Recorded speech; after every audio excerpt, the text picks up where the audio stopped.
A very charmful morning to you all. As behalf of our entire team of अनुसंधान commerce classes, so myself Aparna Singh and मैं फिर से आ चुकी हूँ आपके एंटरप्रेन्योरशिप के आंसर की के साथ, जो आपका आज एग्जाम हुआ था 8 फैब को एंटरप्रेन्योरशिप बिहार बोर्ड का। तो ये आपका पेपर है, मेरे पास सेट अभी ए आया हुआ है, तो इसका आंसर करते हैं अभी सारे ऑप्शंस। आपके सारे क्वेश्चन बेटा सेम ही रहेंगे, कोई डिफरेंट नहीं होते हैं। ओके, एंड बस क्वेश्चंस आपके नंबर चेंज होते हैं, तो आप उसको देख के खुद से मैच कर लेंगे कि आपके कितने मार्क्स आए हैं। एंड हाँ, मुझे कमेंट में बताना होगा आपको कि आपके कितने क्वेश्चंस करेक्ट हुए हैं। ओके, फर्स्ट ऑफ ऑल भाई सबसे पहली बात है, एक आईडी है ऋषि तर्क करके, मुझे नहीं पता वो कौन है एंड कहाँ से आए हैं।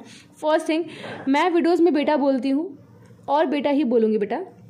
Okay, because teachers and student का जो एक रिलेशन होता है ना, आप उस प्योर बॉन्ड को या तो समझ नहीं पाए हैं, या तो आपकी सोच बहुत नीची और गिरी हुई है। अपनी चीप मेंटालिटी को थोड़ा सा सुधारिए बेटा। एंड ऋषि तौर बेटा जी, ये आपके लिए वीडियोस भी हेल्पफुल होगी। सो ऑल द बेस्ट आपके एग्जाम के लिए बेटा। तो स्टार्ट करते टॉपिक देखते हैं क्या भाई। तो भाई आपका फर्स्ट क्वेश्चन देखते हैं क्या बेटा। फर्स्ट क्वेश्चन क्या बोल रहे हैं यहाँ पे, determination of working capital is. भाई फर्स्ट क्वेश्चन का आंसर क्या होगा, ऑल ऑफ दिस होगा। कार्यशील पूंजी का निर्धारक क्या है भाई, तो सभी इसमें से आते हैं आपके, ठीक है। सेकंड क्या बोल रहे हैं, देखते हैं पढ़ते हैं यहाँ पे है कि which of the following is an operating expenses. भाई कौन से ऑपरेटिंग एक्सपेंसिस, मैंने बताया था आपको कि सब हायरेंट भी हैं, वेजेस भी हैं, एडवर्टाइजिंग एक्सपेंसिस भी हैं एंड ऑल ऑफ दिस, ठीक है। तो यहाँ पे आपका लास्ट क्या होगा, सेकंड का ऑप्शन नंबर डी, यानी 2 का भी आपका ऑप्शन नंबर डी होगा, ठीक है। फिर देखते क्या आपका है कि कौन से समविच्छेद विश्लेषण की उपयोगिता है। तो ये आपके पास ये ऑप्शन दिख रहा है आपको, इसमें से मारेंगे आप क्या, डी, इनमें से सभी फोकस करेंगे ध्यान से, ठीक है। इंग्लिश वाले भी देख लेंगे कुछ क्वेश्चन को, क्या भी आपका है कि risk which is an utility of break even analysis. तो ऑल ऑफ दिस इसका आंसर होगा आपका। अगला देखते हैं क्या आपका क्वेश्चन 4 क्या बोल रहे हैं, देखते ध्यान से कि that is your which of the following is an element of sensing the opportunity. The right answer is option number D, all of this. Okay, अब देखते हैं अगला क्या बोल रहा है बेटा यहाँ पे कि बाजार की मांग को निम्न में से क्या कहते हैं। क्या बोलते हैं, मांग की भविष्यवाणी बोलते हैं, डिमांड फोरकास्टिंग बोलते हैं, मैंने आपको कल बताया हुआ था। ओके, अगला क्या आपका देखते हैं भाई, is information is sole trading, यानी 6 का क्वेश्चन आपका is right answer. Now question 7 is what, which of the following is not a problem of expansion of business. तो भाई 7 का ऑप्शन नंबर डी होगा, trend of demand. Now question 8 is what, planning is. तो what भाई, all of this goal oriented, objective oriented, mental process है जो भी आपका है। तो भाई क्वेश्चन नंबर 8 का right answer is option number D, all of this. Okay, निवेश विश्लेषण संबंधित है भाई, किससे संबंधित आपका होता है, संसाधन आवश्यकताओं से ये संबंधित आपका होता है। तो 9 का भी आपका option number D is right answer. 10 is what कि परियोजना आकलन है भाई, क्या है आपका ये लाभदायकता विश्लेषण है, यानी 10 का option number C is your right answer.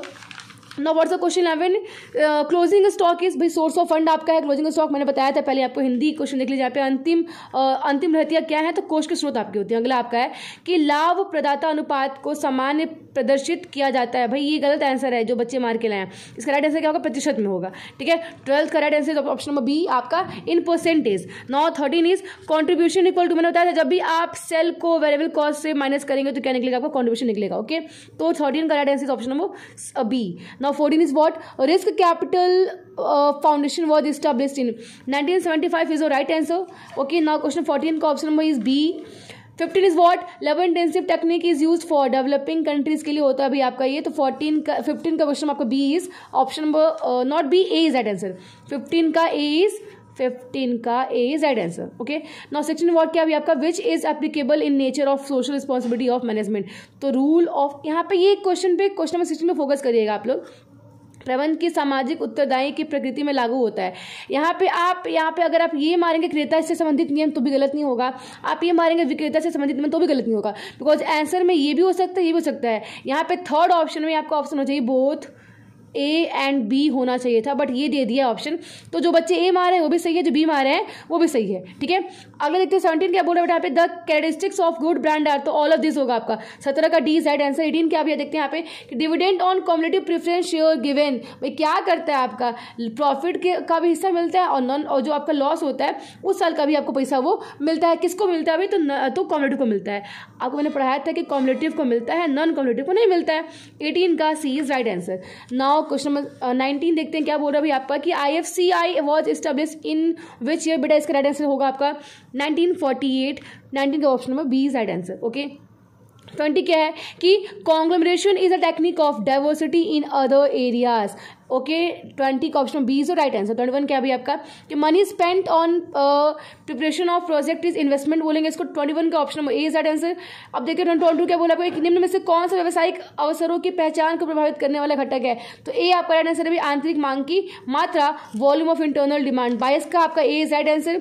23 देखते हैं क्या आपका बोल रहा है यहाँ पे कि निम्न में से क्या संगठन के प्रारूप को निर्धारित करता है, तो साइज यानी आकार करता है आपका। 23 का option A is right answer. 24 की एक अच्छी योजना होती है, लोचपूर्ण होती है। 26 का आपका 24 का ऑप्शन में सी इज राइट आंसर। 25 देखते हैं क्या भी आपका परियोजना प्रतिवेदन सारांश अभी किसका है, तो ऑल ऑफ दिस, तथ्यों का भी है, सूचनाओं का भी है, विश्लेषण का भी है। ओके 25 का आपका राइट आंसर आपका ऑल ऑफ दिस होगा। 26 का आपका बोला कि शुद्ध वातावरण शुद्ध वर्तमान मूल्य विधि संबंधित है। यहाँ पे सारे क्वेश्चन इंग्लिश और हिंदी दोनों में है, ठीक है। तो इसका आपका option number C is right answer की net profit value method is related with present value of money. मैंने पढ़ाया हुआ है आप सबको। नेक्स्ट टॉपिक क्या आपका बोल रहा है भाई, which of the following is a kind of source of resources, तो D all of this. Okay 27 का डी। 28 देखते क्या भी आपका है कि fix capital is required for भाई परचेज ऑफ लैंड। ओके बहुत आसान क्वेश्चन है, मैंने आपको बीएसटी में बताया था, आया था यूपीएस में भी आपको ये क्वेश्चन आया हुआ है, ठीक है। अगला क्या आपका है कि purchase of goodwill by issue of debenture is no flow of fund, इसका आंसर होगा, ये बच्चे गलत मारे हैं, नो फ्लो ऑफ फंड आपका आंसर होगा 29 का सी, ठीक है। 30 देखते 30 क्या बोल रहा है आपको यहाँ पे देखते हैं, दैट इज 30 कि स्कंद आवर्त अनुपात आता है, तो भाई इसका राइट आंसर आपका क्या होगा, नॉट बी, सॉरी गलत, यहाँ पर टिक, ये बच्चे टिक मारे जो भाई मारे गए, ठीक है। सी दैट आंसर क्रियाशीलता अनुपात के अंतर्गत। अगर बिना मेरी आवाज़ सुने आप ये ऑप्शन देख के चल जाएंगे, मैच करेंगे तो गलती हो जाएगी भाई, जो हम बोल रहे फोकस करिए उस पर, जो बच्चे मार के हो सकता है गलत हो, ठीक है। तो 30 का option C is right answer, यानी एक्टिविटी रेशियो आपका होगा राइट आंसर है इसका, ठीक है। 31 क्या है, सुरक्षा सीमा भाई, तो क्या होता है सुरक्षा सीमा भी, वास्तविक बिक्री घटाव बीईपी पर बिक्री, यानी actual sale less BEP sale आपका होगा मार्जिन ऑफ सेफ्टी। ओके 32 देखते क्या भी है कि venture capital is available for very risky unit आपका होगा, ठीक है। अगला है कि कितने चरों के प्रयोग तकनीकी योग्यता के लिए किया जाता है, तो भाई 4 होगा। 33 का option number C is right answer. 33 का C. 34 the foremost need for development of a country is of, भाई नन ऑफ दिस का होगा, ठीक है। यहाँ पे इसका राइट आंसर क्या होगा, human resources, right answer is human resources. Option में नहीं है तो क्या मारेंगे, नन ऑफ दिस मार के लाएंगे, ठीक है। अगला आपका भैया कि in fact present production system is direct production system आपका है। 35 का ऑप्शन में ए। 36 क्या है भाई कि विपणन अवधारणा है, इनमें से सभी होगा। 36 का डी। 37 सकते क्या है कि भाई संभावित ग्राहक होते हैं, इसमें से आपका ये सी होगा, जो लोग सेवा या उत्पाद खरीदने के इच्छुक, ध्यान दीजिएगा। इसमें आप बी और ए, किसी बुक में ए बताता है, कहीं बुक बी बताता है, but pure and right correct answer देखा जाए, एक्यूरेट आंसर भाई, तो वो वैसे कस्टमर जो डिजायर रखते हैं, ठीक है। तो 37 का option number C is right answer, the people who has desire to purchase products और services. Okay C is your right answer. Now 38 public deposits are sources of middle term fund. 38 का option C is right answer. 39 देखते हैं total cost includes, भाई all of this होगा। 39 का D. 40 मूल्य नीति होती है, भाई कैसी होती है भाई, तो उपभोक्ता के पक्ष में होती है आपके, ठीक है, कंज्यूमर के पक्ष में होती है आपकी। अगर देखते हैं उद्यमी का कर्तव्य है, इनमें से कुछ नहीं है, ठीक है। आपका 41 का option number D is right answer, बहुत इजी है, मार के आएंगे क्वेश्चन अच्छे से आप लोग। नाउ 42 देखते हैं क्या भी आपका, which of the following is not to be considered while selecting a product और सर्विस, तो प्रोडक्ट प्लानिंग टिक मारेंगे इसको, ठीक है। अगला बढ़ते क्या आपका बोल रहा है, देखते हैं यहाँ पे कि नेक्स्ट टॉपिक इज हाँ selection of an enterprise depends on self ability of entrepreneur, ठीक है। 43 का ऑप्शन में सी इज राइट आंसर। 44 देखते हैं क्या आपका है कि which is defined as a discovery of business opportunity, भाई यहाँ पर राइट आंसर है जो इनोवेशन, बट आंसर में इन्वेंशन दिया है तो कुछ अलग नहीं है। इनोवेशन मतलब होता है नयापन, इन्वेंशन मतलब होता है कुछ नया खोज करना, तो आपसे ऑप्शन बी आपका राइट है। 44 का option B is right answer. Okay 45 क्या भी बोल रहा है आपका यहाँ पे कि प्रोजेक्ट आइडेंटिफिकेशन डील्स विद किससे करता है, तो वेरिएबल प्रोडक्ट प्लान से करता है। 45 का ऑप्शन में is right answer. Now 45 is what, भाई factors intensity oriented projects are not product, sorry, तो इसका आपका होगा ऑप्शन में D, both A and B, capital and labor oriented. Now question 47 is what, भाई increase in share premium is source of fund, बेटा 47 का option number A is right answer, tick मान लेंगे इसको। 48 क्या है, which of the following is not a non current liability, तो 48 का आपका डी इज राइट आंसर भी, प्रीपेड एक्सपेंसेस भी नहीं होते, नॉन करेंट लायबिलिटी होते हैं आपके, ठीक है। 49 क्या होता है देखते हैं यहाँ पे भी कि current ratio is balance sheet ratio. 49 का ऑप्शन नंबर ए। 50 का भी जो the following is not a limitation of break even analysis, भाई 50 का ए टेक्निकल स्टेबिलिटी। ओके 50 का आपका ए होगा राइट आंसर टेक्निकल स्टेबिलिटी। अब देखते 51 देखते क्या है कि पूंजीगत प्रौद्योगिकी के लाभ हैं, भाई क्या है आपका पहला है शीघ्र आर्थिक विकास, रैपिड इकोनॉमिक ग्रोथ आपका ये होगा। ठीक है अगर देखते हैं क्या आपका है, इसमें से बहुत सारे बच्चे ये मार्क किया है, गलत है भाई। इसमें शीघ्र, क्योंकि जब भी आप कैपिटल इंटेंसिव यूज करते हो तो मशीन आपके पास ज्यादा होंगी, जब मशीन ज्यादा यूज करेंगे तो क्या सामाजिक प्रभाव पड़ेगा, सिंपल सी बात है, प्रॉफिट नहीं होगा सोसाइटी को आपको, आप मशीन यूज कर रहे हैं। और रोजगार में वृद्धि,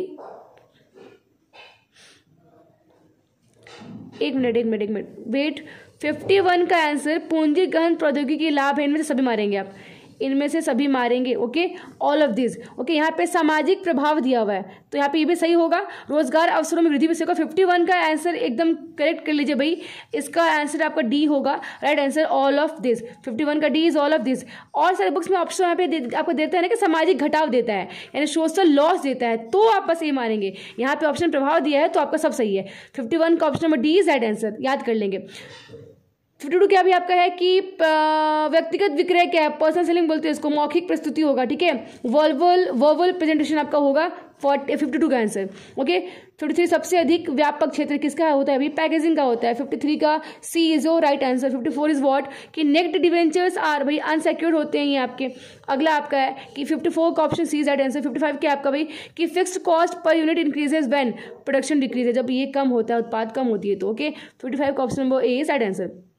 56 क्या आपका टेलीफोन व्यय है तो ये अर्धचल व्यय है, सेमी वेरिएबल इसको बोलते हैं। ओके सेमी वेरिएबल बोलते हैं, option number C is right answer. अगला क्या आपका है short term forecast involves a period of how many methods, भाई ये मंथ आपको दे रहा है तो ये 6 महीने से 12 महीने तक चलते हैं तो ये 12 महीने मान के लाएंगे आप। ओके 57 का option number A is right answer. अगला क्या आपका निम्न में से कौन सी व्यवसायिक से जुड़ी एक प्रमुख समस्या है, भाई कौन सी रिस्क मैनेजमेंट है, जोखिम प्रबंध आपका है। ठीक है 58 का डी इज राइट आंसर। 59 क्या बोल रहा है आपके सब्सिडीज रिपेमेंट। 59 का बी इज राइट आंसर। 60 कार्यशील पूंजी का स्रोत भाई क्या है आपके, ऑल ऑफ दिस होंगे, इनमें से ऑल ऑफ दिस होंगे आपके। Okay the source of working capital is all of this. Now next question what 61 which of the following is not method of demand forecasting, भाई प्रोडक्शन मेथड नहीं है इसका method कोई, लेकिन फोकस करेगा इस टॉपिक का, ये जो आपका सिलेबस से कोई लेना देना नहीं है। ठीक है बट फिर भी क्वेश्चन पूछा गया आपसे। अगला क्या आपका है कि the term fund as used in fund flow analysis means excess of current assets over current liabilities, जिसको आपका 62 का option number D is right answer. Now 63 क्या भी आपका है the best example of variable cost is marginal cost होगा। 63 का option number B is right answer marginal cost. The 64 option is what, भाई देखते generally diversification classified in 4 veg में होते हैं। अगला आपका कार्यशील पूंजी की प्रकृति क्या होती है, अस्थिर होती है, अनस्टेबल होती है, मैंने बताया था आपको। अगला है कि the determinants of bonus liquid bonus decision are, तो ऑल ऑफ दिस होगा आपका आंसर। ठीक है 66 का डी इज राइट आंसर। 67 देखते हैं कि आपका तरलता मापने के 2 मुख्य माप हैं, तो भाई 2 मुख्य माप, इस क्वेश्चन पे फोकस करेगा आप लोग। यहाँ पे क्वेश्चन है the 2 basis measures of liquidity are, ध्यान दीजिएगा यहाँ पे करेंट रेशियो भी होता है, ग्रॉस प्रॉफिट भी होता है, ऑपरेटिंग कॉस्ट नहीं होता है, हाँ ऑपरेटिंग कॉस्ट भी होता है, तो ये हर एक ऑप्शन में एक ना एक आपका ऑप्शन होता है। ठीक है तो इस क्वेश्चन में डाउट है कि इसका आंसर क्या हो सकता है, बी भी हो सकता है, सी भी हो सकता है, डी भी हो सकता है। अब देखते हैं कि बिहार बोर्ड आपका कौन सा आंसर कंसल्ट करता है, कौन सा आंसर आपका वो रेफर करता है बिहार बोर्ड। ठीक है बिकॉज अगर आप देखा जाए इसको फैक्ट देखा जाए इसमें तो अब दिख रहा होगा सारी, हाँ अब दिख रहा होगा। ठीक है अगर फैक्ट देखा जाए बेटा तो आपके लिक्विडिटी रेशियो के मेजर्स में ऑपरेटिंग रेशियो भी आते हैं, करेंट भी आते हैं एंड ग्रॉस भी आते हैं। ठीक है और यहाँ पे क्विक रेशियो आता है जो कि ऑप्शन में आपको दिया हुआ नहीं है, current ratio and quick ratio आपका होता तो मार देते उसको। तो ये बी सी डी तीनों में से कुछ भी मारिए आप सही कर सकते हैं। आप देखते हैं बिहार बोर्ड क्या आंसर इसका कंसल्ट करता है। ठीक है अब देखते 68 क्या बोल रहा है आपका stages of growth are all of this. 68 का डी। 69 क्या भाई आपका है कि which of the following is included in technical resources, भाई प्रोडक्शन प्रोसेस आते हैं इसमें। 69 का option number C is right answer है। 70 लास्ट क्वेश्चन क्या आपका है factors of internal environment of business are all of this land capital and production. Okay now आपका एमसीक्यू यहाँ से होता है समाप्त। भाई अभी आपके आ रहे हैं सारे शॉर्ट एंड लॉन्ग क्वेश्चन जो कि आपने कर लिया होगा होप सो। तो मिलते हैं नेक्स्ट चैप्टर नेक्स्ट एमसीक्यू को लेकर अकाउंट्स का। अकाउंट्स एग्जाम आपका आने वाला है तो अकाउंट्स के एमसीक्यू लेकर जल्दी आते हैं। तब तक के लिए good bye and take care बेटा। वंस अगेन भाई ऑल द बेस्ट आप सबको and most most most most most important I am a teacher so please do respect me. I also need esteem and जो relation होते हैं, जो bond होते हैं, उनको मिसबिहेव न करा जाए, ताकि आपकी सोच कैसी है, कैसे माँ बाप आपको परवरिश दिए हुए, ये आपको दिखाने की ज़रूरत नहीं है, हमें पता है। Okay, so all the best बेटा आपके अकाउंट्स एग्ज़ाम के लिए।